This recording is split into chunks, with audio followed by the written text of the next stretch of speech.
Salut à toutes et à tous et bienvenue sur Potatech. On se retrouve aujourd'hui parce que j'ai déposé le paiement annuel, ma cotisation annuelle à l'association. Et ça faisait un moment que j'avais pas été au jardin parce que Noël, le mois de décembre, puis je suis tombé malade, etc. etc. D'où la légère baisse de vidéos d'ailleurs pendant l'hiver. Pour l'instant, j'ai encore rien regardé au jardin. Je te propose de faire un petit tour, du coup du potager.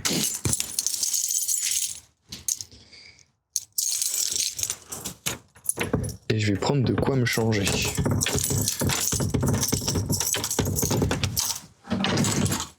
Tac.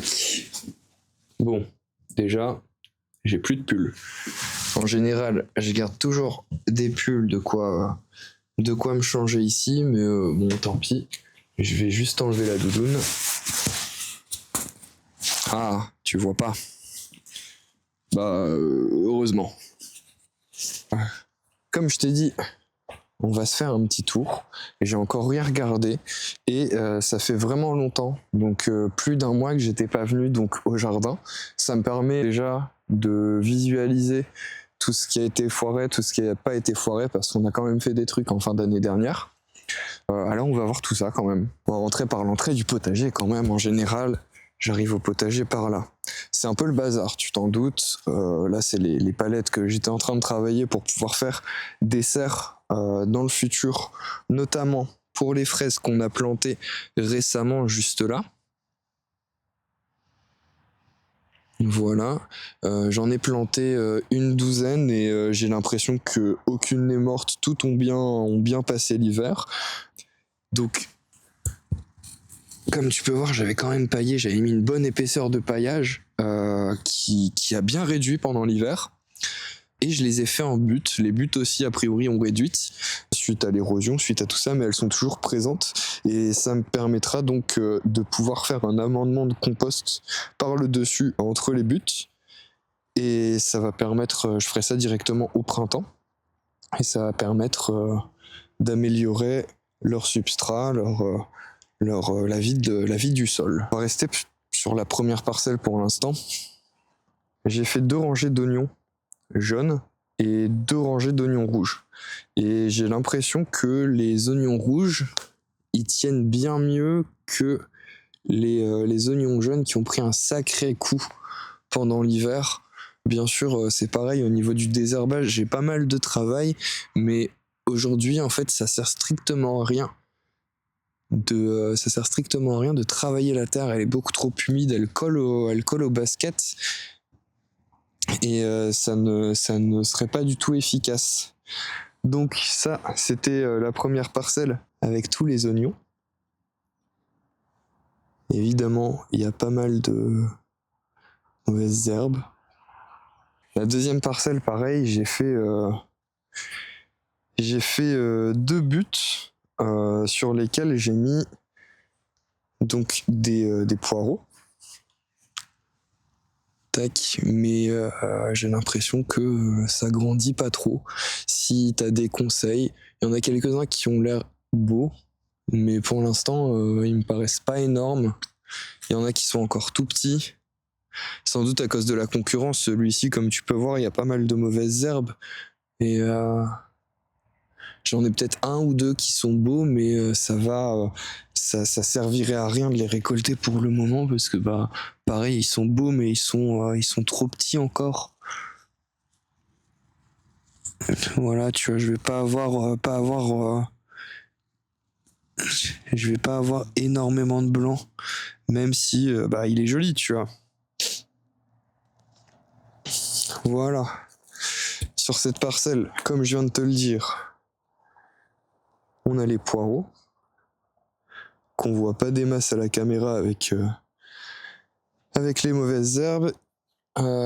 Sur la saison précédente, j'ai mis des carottes que j'ai décidé de laisser en terre pour les conserver. Et comme tu peux voir, ça a plutôt bien fonctionné. Hop, je la mangerai ce soir. Par la suite, en fin de saison, toute fin de saison, j'ai fait un semis de carottes. Je te redirige vers la vidéo d'ailleurs si ça t'intéresse. Le semis de carottes, il s'est fait envahir par les mauvaises herbes, quoi, aussi. Tout s'est fait envahir par les mauvaises herbes, je vais avoir pas mal de travail. Et sans te mentir, les carottes, elles ont l'air vraiment belles. Voilà. Si tu veux la taille de mon pouce à côté de la carotte, pour faire une petite comparaison.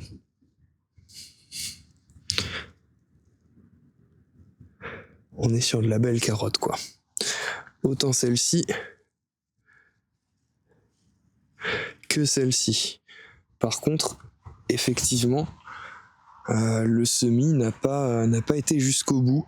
J'ai que le début de semis qui a tenu.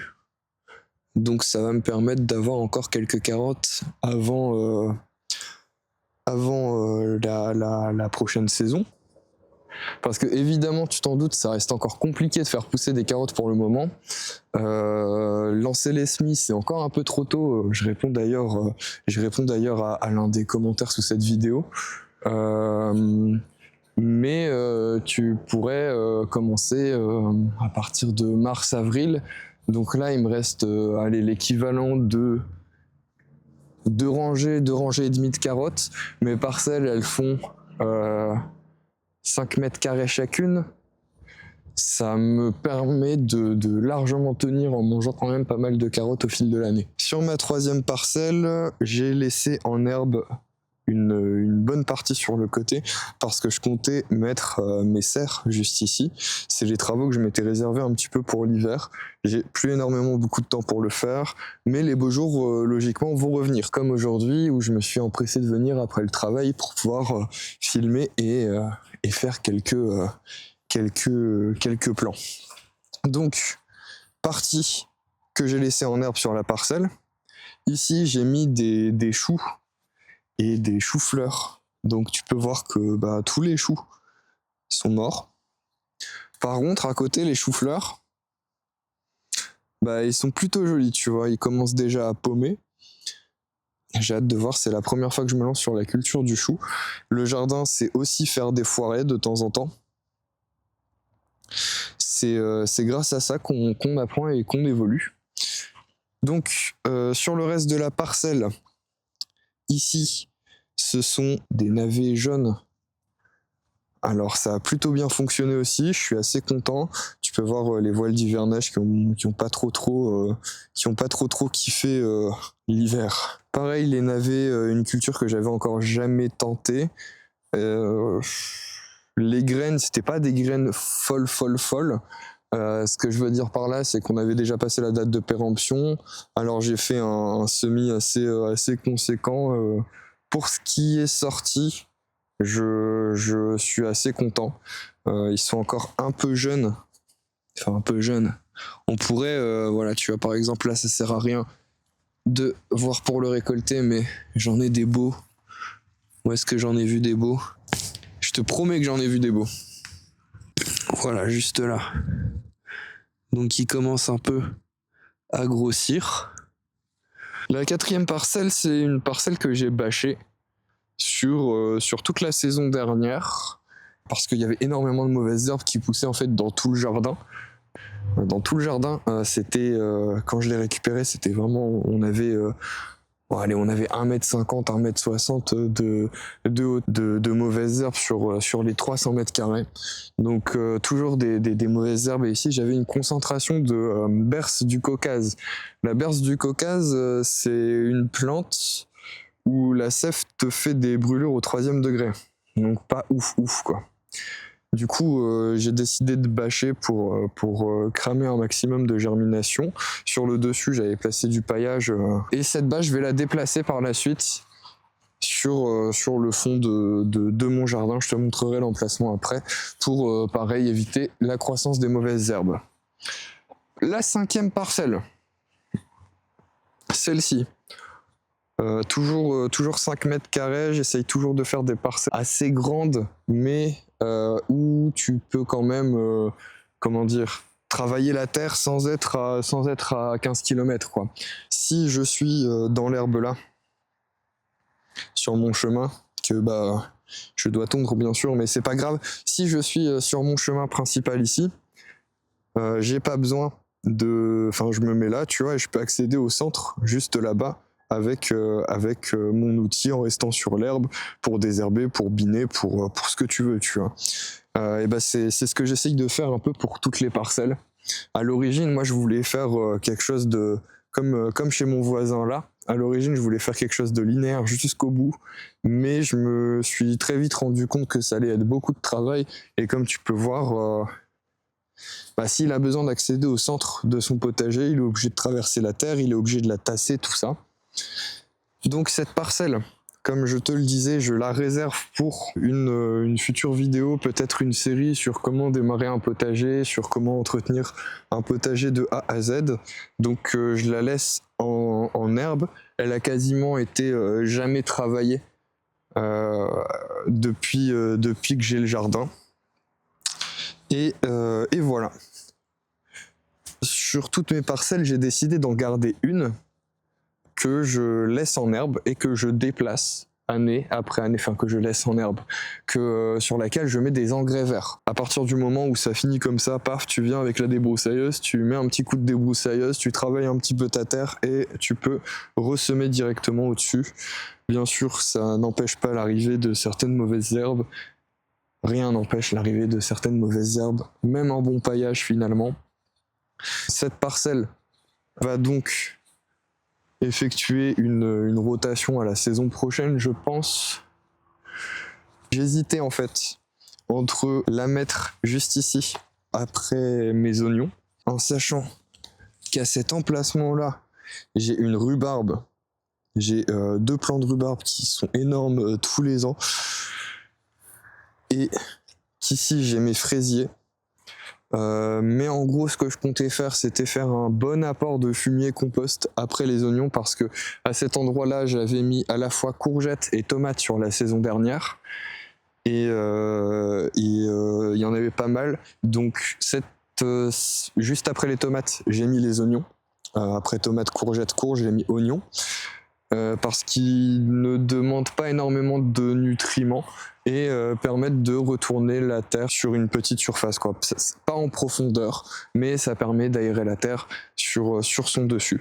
Donc ce que je ferai, c'est apport de fumier compost, puis on pourra passer à engrais vert que je mettrai. Donc je dédierai une vidéo sur le sujet des engrais verts dans le futur, parce que c'est très intéressant et c'est très important d'effectuer une rotation des cultures. Je pourrais recommencer la rotation en mettant des légumes fruits qui nécessitent plus de nutriments, et refaire cette rotation qui permettra du coup de redonner vie à la terre progressivement. Sur cette parcelle là, je ne sais pas du tout ce que je vais faire. Je pense que ça va partir, ça risque de partir. Je réfléchis parce que j'ai encore rien mis qui ont vraiment appauvri la terre. J'ai encore rien mis qui a vraiment appauvri la terre. J'avais mis des pommes de terre en plus des carottes. Je pense mettre ça soit en salade, soit en engrais vert. N'hésite pas à me dire en commentaire si tu as des idées, si tu as envie de voir certains trucs, si tu as des questions. L'espace est fait pour ça, et c'est toujours un plaisir de vous lire et de vous répondre. Voilà, je pense en réalité remettre tout ce qui va être tomates, tout ce qui va être poivron et tout ce qui va être des légumes qui consomment beaucoup, courgettes, courges, butternut, sur cette parcelle-là.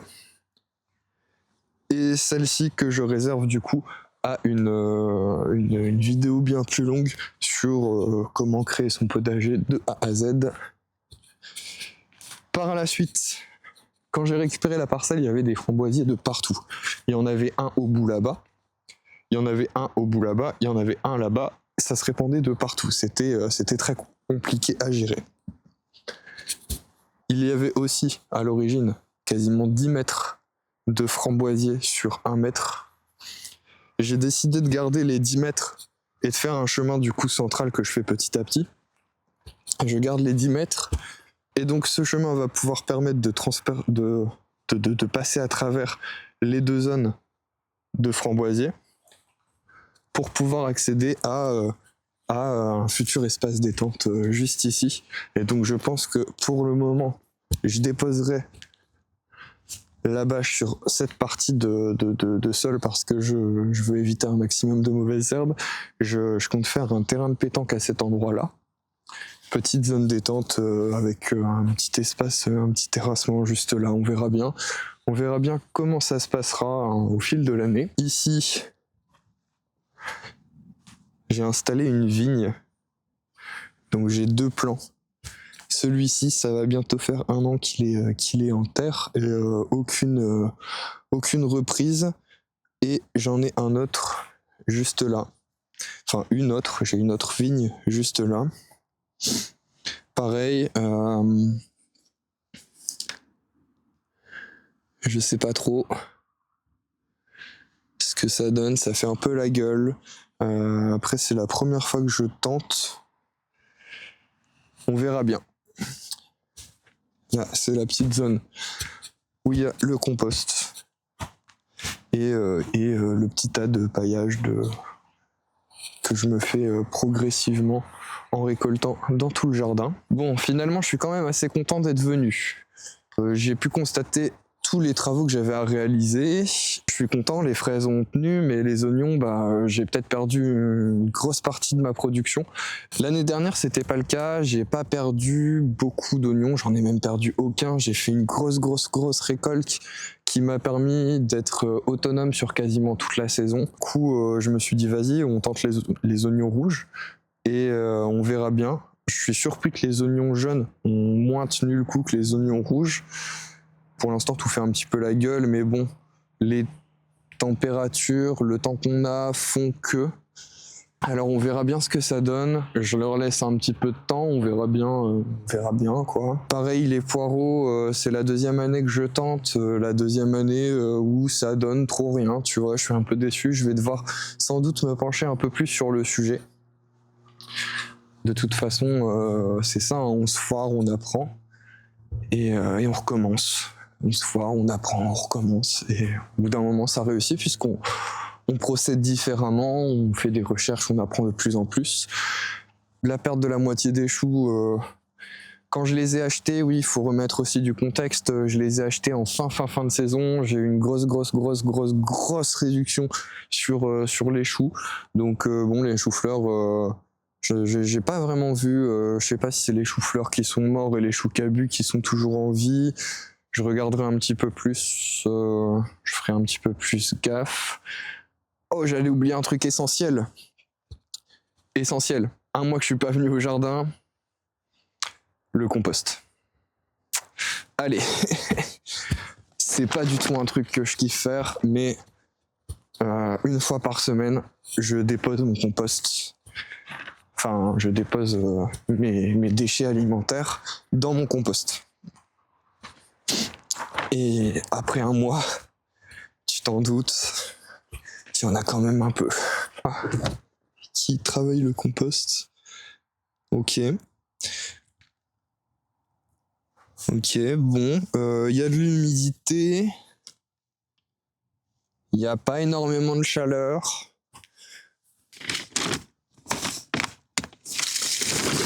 Hop.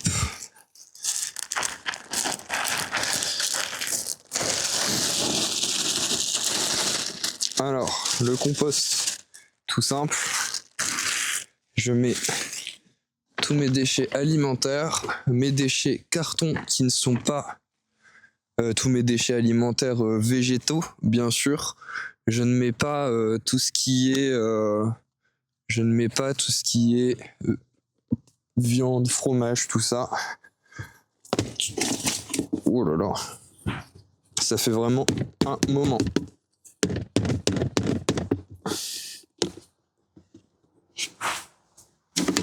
Je viens ouvrir ça. Ça s'est vachement tassé avec l'hiver. Ouais, comme je t'ai dit, ça fait 1 mois. Donc, il y a déjà eu un peu de décomposition. Là, c'est un outil fabrication maison. et ça permet donc de retourner la terre. Ce que je fais, je tourne en dessous, tac, je tire un coup, ça remonte la terre. Je fais pareil un peu partout.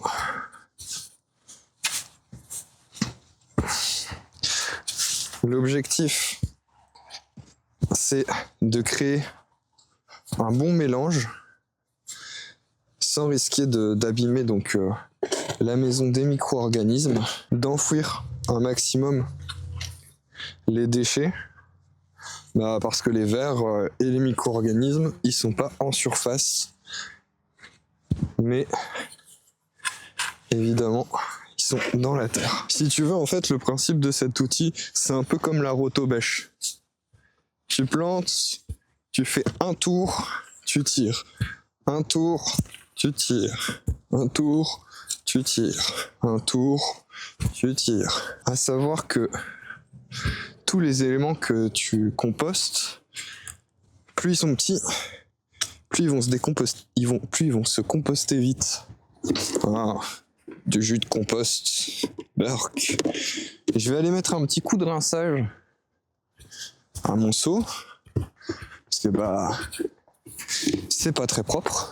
Tac, tac, tac. Ça, je referme. Hop, tu relèves ça, tu mets ça.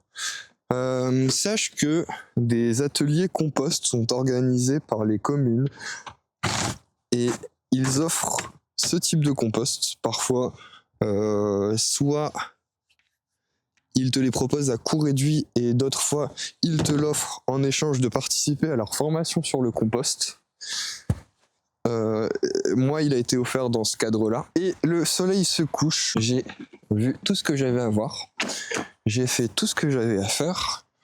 Et je t'ai montré donc une bonne partie du jardin. Je t'ai parlé un peu de ce qu'on allait faire. Bref, on a fait un petit tour. Un peu type vlog. Nouveau format, tu vois, je trouve ça plutôt sympathique comme approche. Toi de me dire si t'aimes bien, toi de me dire si tu kiffes pas, toi de me dire si t'aimerais, je sais pas, plus une partie un peu chapitrée sur ce type de vidéo. Et voilà, je te remercie d'avoir regardé. Je te dis à très vite sur Potatech et n'hésite pas à faire un tour sur la chaîne et à t'abonner si t'as kiffé.